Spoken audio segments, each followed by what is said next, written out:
Hi, welcome to Alaskan in the Philippines, currently in Thailand. Today I thought I'd tell you about how I figured on picking where I was going to retire and how I ended up where I am. I actually started my journey. I when I first saw retirement coming up, like within 5 years, I thought I'd get a passport and try some international travel. I knew my retirement wasn't going to be very much, and I kind of figured I needed to find a cheap place out of the U.S. to maybe at least spend a lot of part time there to where I could afford to live it anyway. So I had some things, I just went by a process of elimination, when things I didn't want, and that kind of eliminated a lot of places real quickly. I wanted somewhere as clean air, clean water as much as I could, and safe. If I get those things, and also cheap prices. It really needed to be a bargain to live there. Why would I live there? And you also need to consider, does the place have health care, safe government, and all this too. So is it going to be safe for you to be around there? And also, another thing that really concerned me was language. Was there going to be a language barrier? That was probably my biggest concern. So I ended up getting a passport. Still, this is 5 years or more out from retirement, and I did get a passport, and I could take off for a week or two. And I tried to first test run out of the country. I went to Bangkok just to get my passport stamped once and try a trip out of the country. And I didn't really have nothing in mind but to just see a different country. So I went over and I only stayed a week in Bangkok and got showed around. I saw the malls.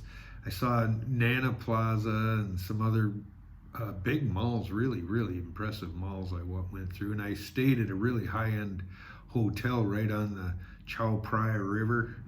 It's a really nice 4-star hotel. I really liked it there. It's beautiful, beautiful. But so anyway, I went back to Alaska and thought about it again. And I remember I had difficulty trying to order coffee, and they didn't speak English. And the person just walked away at the counter, and I was left standing there. Didn't get any. Was wondering how I was going to get my coffee. A lady came over and did help me, but that kind of made me think about it. And I thought about, well, how about the Philippines? It's tropical, it's warm, it's about the same as Thailand, it's the same thing.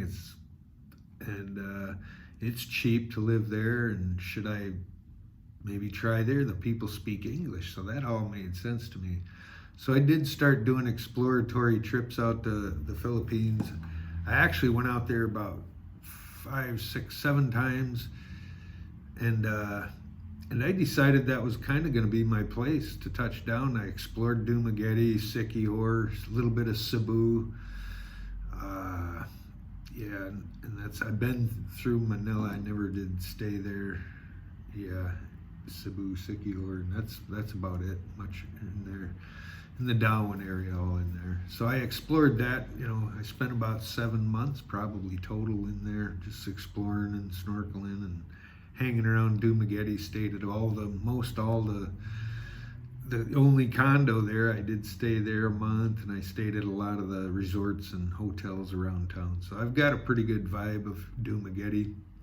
And then I moved out there, and this July, and I stayed there for 2 months before deciding that I was kind of in limbo, and it was Groundhog Day, and I was out of the action. I was too far out of the city, and to live in the city would have been probably getting expensive. Things were really starting to get expensive in Dumaguete. I couldn't find a cheap place to stay. The only it was a good place to stay, but it wasn't top end or nothing. It was a studio apartment, and it was $450 almost, so US.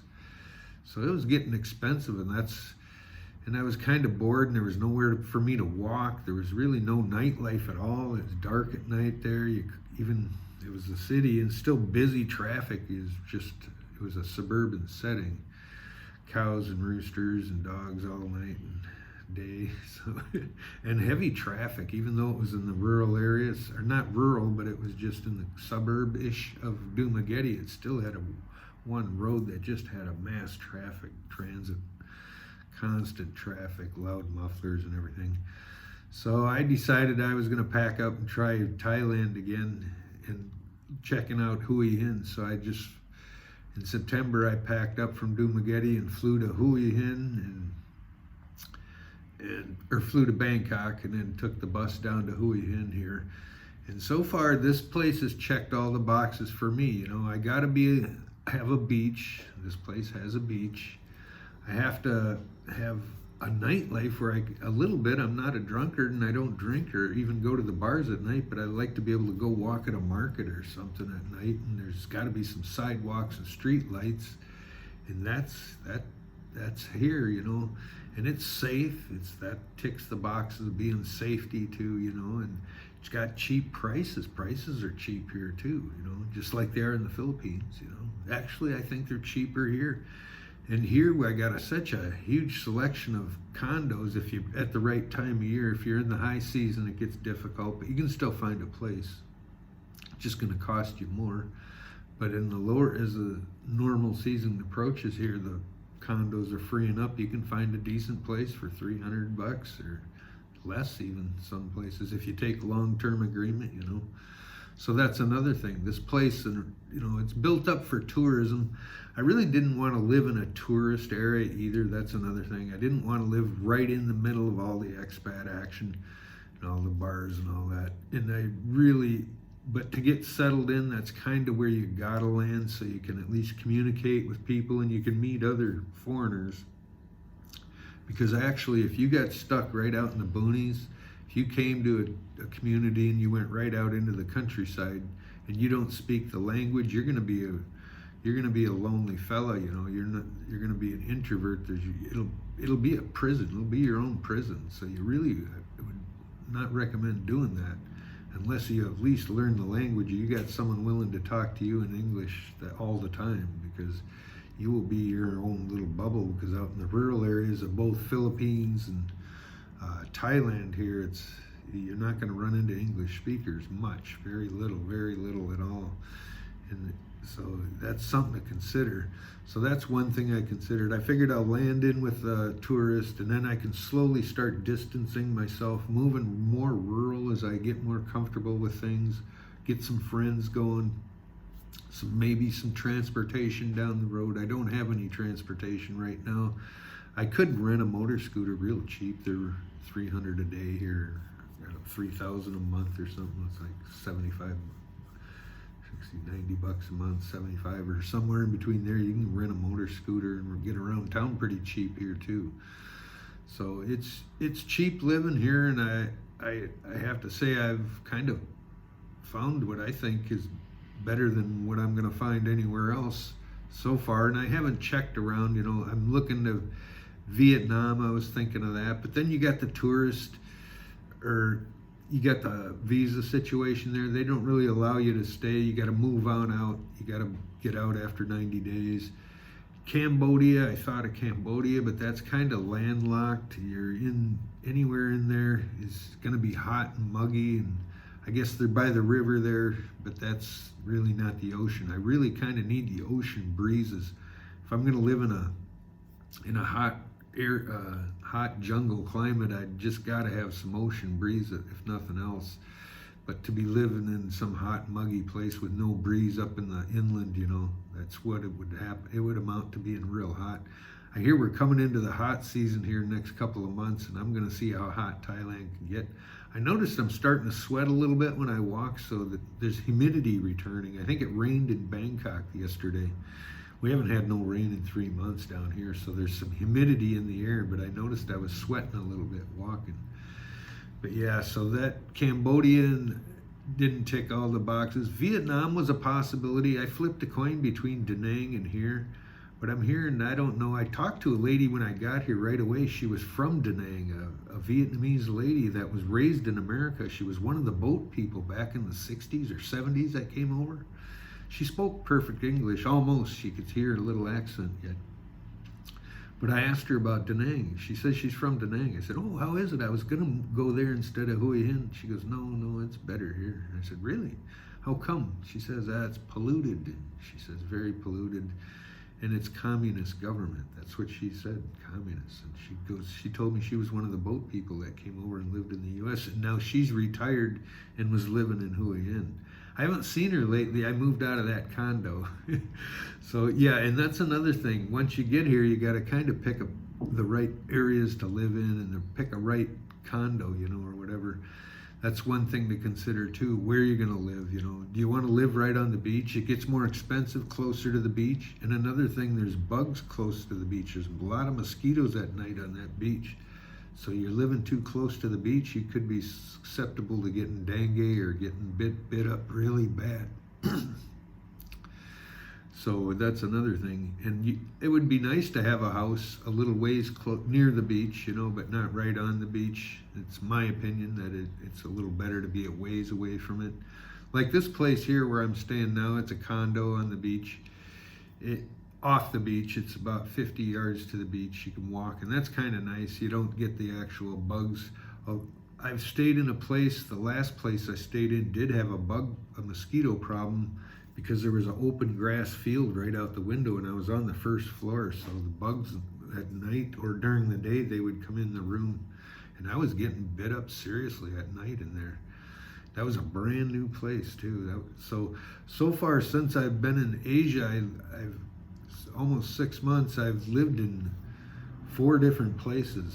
One place in Dumaguete, a studio apartment there. I moved to Thailand. I stayed in a studio hotel apartment for a month. I got bit up by bed bugs and chased out of there. And then I moved to the room. That was another condo. It was a brand new building when I moved into that one. I was the first first tenant to move into the room, but it was about $400 US. And then after that, they moved me into another room because they booked that room out from underneath me, and they booked me into a bigger studio apartment. It was just bigger. Had a little more room too, but it was $450 almost a month there. So that's where I moved from last, and then I moved over here to this place, and it's only $350 a month, so I've actually saved myself $100, and I'm closer to the beach too, and there's not as many bugs. We're in this room, I'm up on the 4th floor, so the bugs ain't too, I get a few, but not bad at all. Not like down on the beach. When I go on the beach at night, there is a lot of mosquitoes down there, so that's something to consider. But anyway, here I am, and so far this is the best choice. I'm just gonna have to do a border runs here yet, and I'm gonna have to leave the country, so I may find a better place yet. I'm probably gonna end up exploring. I'm still thinking Vietnam, maybe Da Nang again. I might try or Cambodia, and maybe back to the Philippines. I haven't kicked that can out of the way yet. So those are some of my thoughts on how to pick an actual country, and then actually how to pick a condo.